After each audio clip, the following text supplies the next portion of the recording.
It's the most wonderful time of the year. And I'm not saying that just because Christmas is right around the corner and actually saying that after the day that we had yesterday. Probably shouldn't really be saying it, but I'm super excited. Why? Because it's holiday hoop season. What does that mean? We've got games going on from literally 11 a.m. all the way to 11 p.m. College basketball galore. And today I've got a few best bets in college basketball for you. And then I'm also going to give you a few winners in the Thursday night football matchup. Let's get into it. This is the Free Three. What's up, guys? Your boy Noble Living back with another DYF bets video where I'm breaking down my favorite picks and plays of the day as we just try to get to the bag together and make that money. Yesterday, if I could have a crash sound or something to play, I would play it because not the day we wanted. 0-3 day, right? Loss on Texas A&M on the spread. Hate to see that, but there were opportunities for you guys to hedge live if you were watching the game, taking a look chances. They were down by 14 at halftime, so you could have literally gotten them at even money and hedged off of them because they still won the game by 17-ish. So that is something you guys want to keep in mind when you're handicapping college basketball, NBA in general. Prevalent in the NBA, comebacks definitely do happen, but for sure you're going to have underdogs in college basketball, especially come conference time, that you'll be able to snipe live and get at a cheaper value. So keep that in mind, especially with some of these bigger spreads. And then we also followed up with a Wagner points loss and then Giannis rebounds. You probably should have taken his PRA. Dude was unstoppable. 25 points in the third quarter for him, but just a tough loss because we grabbed the rebounds instead of just the points or the PR. So back to 500 here for the month of November, but we've got a few more days to bounce back, and today I've got 4 winners for you guys. 2 in the NFL, 2 in college basketball. Let's get into it. Smash that subscribe button and let's have a day.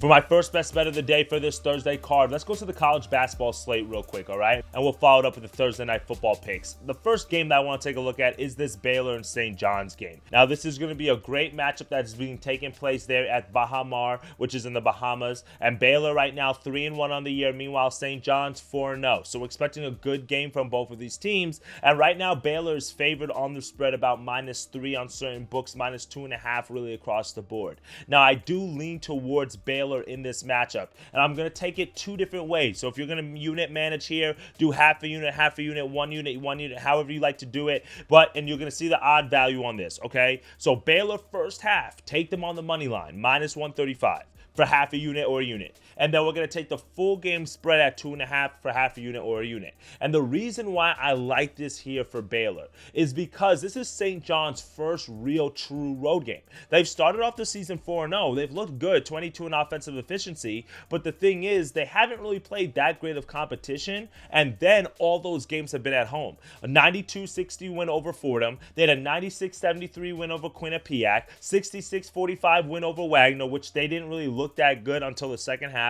And then they were able to beat his son in New Mexico 85-71. So 4-0, cool, 4 wins at home.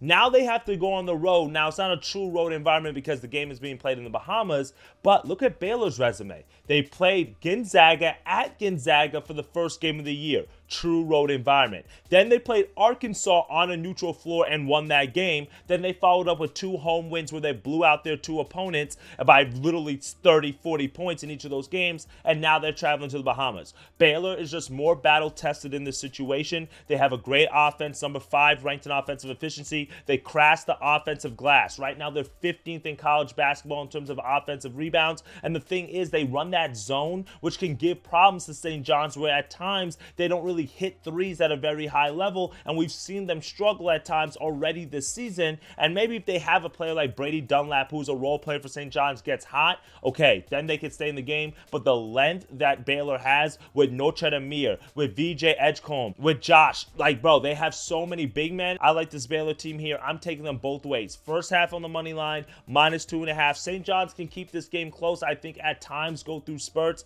but this is just a double dip game for me. I like Baylor on the first half on the money line to get out to a hot start. St. John's will probably figure it out at some point in the game, but this could be one that gets out of hand early, and Baylor's used to this spot. I mean, played Gonzaga already, played Arkansas already. Let's go with this for our first pick of the day. Our second best bet of the day, we're going to go follow one of my teams. So if my new followers, subscribers, shout out to you guys. Thank you guys for watching the video. But one of the teams that you guys know that I like is the Philadelphia Eagles. I take a lot of picks on the Eagles. That's my team. Same thing in college basketball with the Syracuse Orange. And because I know my team, I know what they're going to do. I've been watching them over the first few games, trying to just see how they look like this year, and I'm going to be honest. They look god-awful. They suck. They might be undefeated at 3-0, 4-0, whatever their record is. And today they take on the Texas Longhorns. This game is played at the Barclays Center. So is it really like a true away road game for them? No, because Syracuse is obviously in New York, but they're just not good, man. And I'm going to take Texas here on the first half spread, -5.5, -159 odds. Now, this is the part of the year where we've been able to see the teams play a little bit more. We can get a good familiarity about what the teams look like. So we can start taking some first half looks here and get that lesser of the point spread, because this is a full game spread for Texas is 10. Can Syracuse lose by 8 points? Yes. Will I be shocked if they do? Yes, but I just don't want to lay like 10 points, right? But first half, 6 points, I'm willing to lay that. Let's look at Texas so far this year, okay? They started off the year with a loss to Ohio on the road. That was a neutral site game in Las Vegas. They lost that game by 8 points. Then they went home and they blew out all 3 of their opponents in Houston Christian, Chicago State, Mississippi Valley State. So not much competition. They blew them out, though, covered on the spread. Syracuse, 3-0. They played Lemoyne, which is ranked 340th on KenPom. They won that game at home, 86-82. Then they played Colgate. They won that game at home, 74-72. Then they played Youngstown State, and they won that game at home in double overtime, 104-95. All these teams are ranked 200th or lower on KenPom. Youngstown State's like 190th. And you're telling me that a Texas team that lost to a very good Ohio State team that has 3 strong wins, that has a very good young core, 28th in offensive efficiency, 4th in turnover percentage, they don't turn over the ball a lot, 19th in effective field goal percentage, top 50 in both 3-point and 2-pointers. Bro, this Texas team's legit.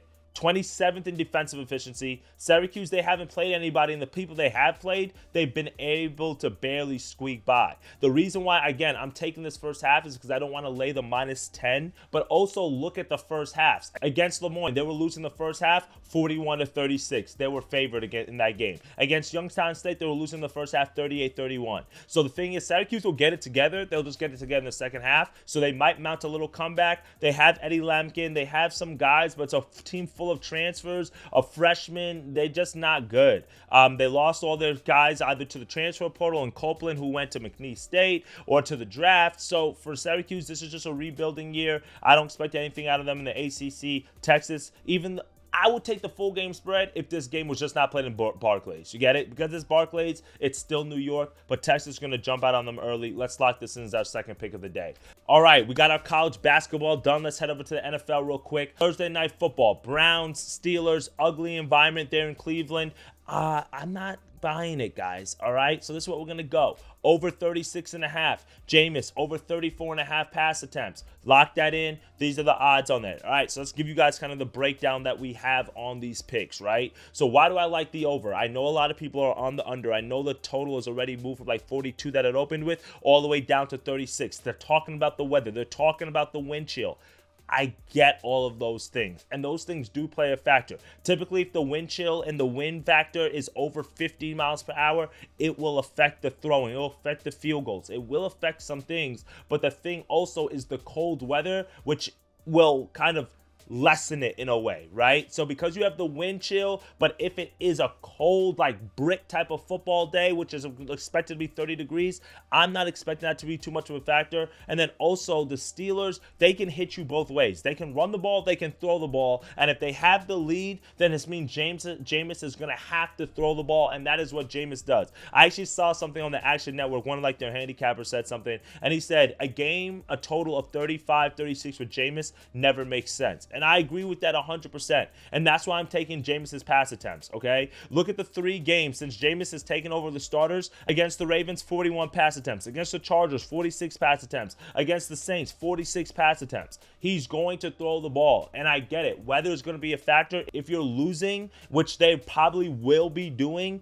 you can't just keep handing off the ball to Nick Chubb over and over and over again. They're going to put the ball in Jameis's hands, even if it's slant patterns, even if it's screen patterns, Like, even if it's quick dump offs to where you don't have to air it out all the way down the field, that's when the weather and the wind factor on these deep passes are affected. So people who are talking about the weather and that's a thing, I mean, that just doesn't really make sense to me. And then if we're talking about honesty, look at the Steelers. Obviously, ever since Russell Wilson took over, 37 points against the Jets, 26 points against the Giants, 28 points against the Commanders. Last week, they kicked 6 field goals, 18 points, and I'm not expecting that to happen, but one of those field goals was in between 20 and 29 yards. 2 of those field goals were between 30 and 39 yards. So what does that tell you? That they had chances to score touchdowns. Yeah, there were a few 50-yarders in there, but it's not like every kick was 50 yards or more, and they were not close to the goal line. Today, they'll be able to convert those opportunities against this Cleveland Browns defense. The Browns won't be able to run the ball on the Steelers. Steelers have the 4th top-ranked rush defense. So if they're low to the backs, if they can't run the ball, then what does that mean?